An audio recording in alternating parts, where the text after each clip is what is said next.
There comes a time in many of our lives where we are presented with a problem, and the answer to that problem often is just buy the dang thing. But I, an eternal cheapskate, and also every time I look at the buyable options I go, have decided to just make one myself. The thing in question being a stand/charging dock for my Switch. When searching around online, the ones I find are typically extremely boring, because they're like the name brand ones, or it's the same like 5 3D printed ones, and none of them really match the vibe I'm going for. So I'm just gonna make the dang thing. Taking some inspiration from my aesthetic faves like the Green Knight, Gargoyles, and Merlin, I landed on this design of like a half-ruined wall slash like mossy rocks with this little statue, stone statue on one side. And with that, it was time to gather my materials. For the structure, I shall use cardboard, glue gun and glue sticks, some air dry clay for the decorations basically. Finally, scrap foam and foam clay. Using my Switch to determine placement and size, I began marking out and cutting down the cardboard to make the base. This part really started reminding me of this project from high school where we had to build a bridge out of toothpicks and popsicle sticks, but our teacher also had us come up with fake building companies and had us like manage a budget. Like we were given a certain amount of fake money to spend on the materials for the bridge. And I'll never forget the day she walked in and was like, "Did you guys notice the price of diesel went up?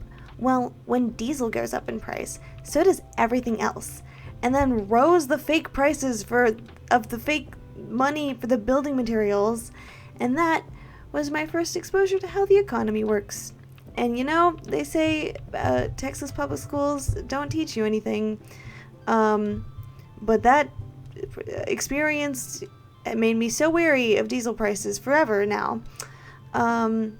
So thanks, math teacher. Anyways, this process came down to hacking away at the cardboard and using hot glue to put it together. Kind of just going off vibes and adding wherever it felt like it needed more. And don't worry about the steam coming off the cardboard. It's fine. Don't think about it. Just enjoy the rest of this little building montage.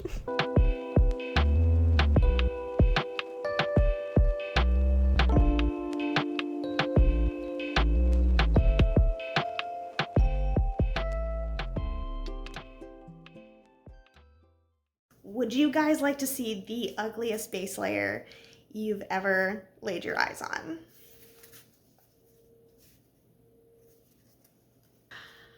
Isn't it great? And see if it'll sit while I hold it. Okay, we're getting there. My next steps, I'm gonna take foam clay and kind of like fill in these gaps with it. It's also lunchtime, so I'm probably gonna clean, get lunch, and then I will come back and work on the gargoyle. A little guy. It's gonna happen. So I started with his body by just rolling up a ball, shaping it a little more oblong, and then holding it up to the base to see how it fits. And then the same thing with his head. Then, once I had them together, I panicked at how inappropriate the shape I'd made was and rapidly started adding details like the ears, the face, and limbs, going in occasionally to smooth stuff out with water. Making stuff with air dry clay really does activate something in my brain. I made some minis for my D&D campaign last year with air dry clay, and I swear I've never felt more alive. I used a toothpick to add details to the face, give him a tongue, fang, and claws, and that's how you make a little guy. Would you like to see him? Look at him. Oh, my perfect little sweet man. Oh, he's a little ugly when you get up close, but if you're that close to my Switch dock, get out of my room. He needs to dry overnight, and I need to stop for the day. I look like I'm holding a novelty popsicle. Anyways, Jesus Christ. Clearly I'm too tired to be working anymore. And we'll pick this back up tomorrow. Good morning. I have great news. He survived the night. I don't know why. It's, you know, Mercury's in retrograde right now, and I was like secretly afraid that in the middle of the night somehow he was going to end up on the floor with where I left him, even though it was a stable surface. But he's alive. I also added more foam clay. I also don't know if I showed this. I added foam clay all around to this guy to fill in some gaps. We'll see if I end up adding more or doing like quick seal on the sides or something, or just putting moss over it. That's usually my solution, is just put some moss over it. On the docket for today, I need to make some bricks for the wall side of that. Some more little decorations and accessories I need to paint and assemble, and then it should be done. I think I can finish it today. And then if I don't, then I'll cut that line. So cutting out these rounded squares was actually so boring, so I won't be wasting any time. We're going straight into montage mode for this one.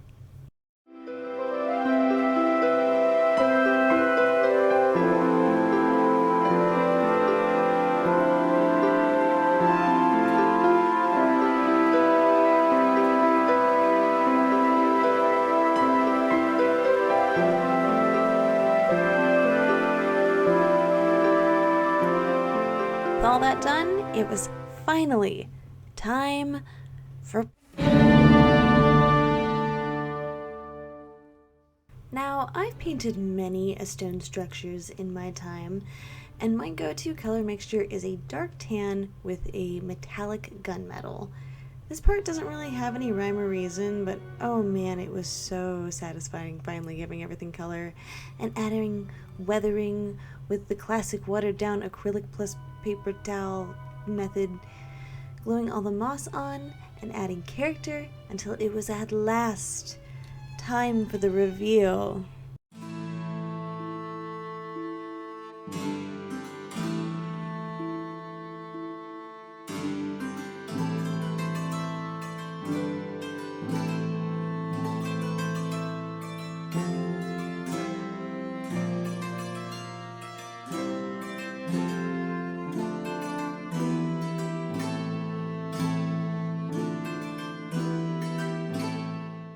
Wrap-up time!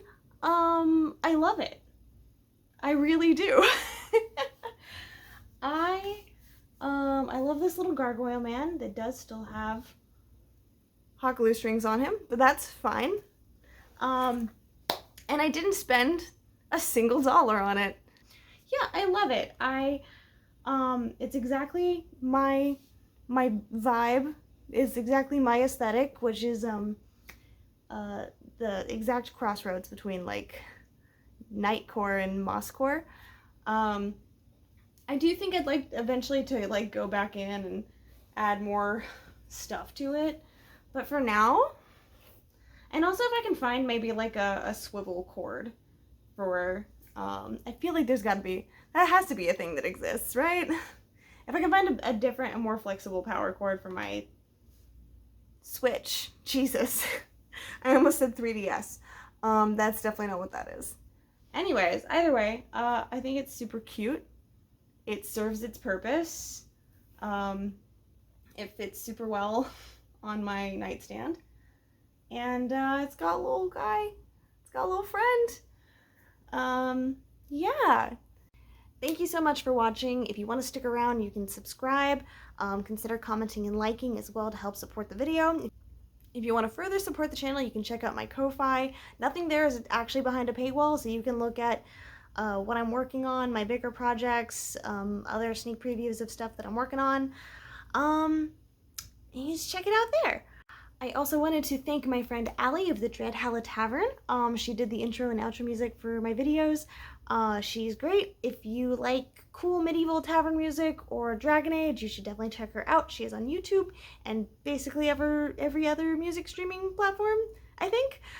Thank you for watching, and I'll see you in the next one.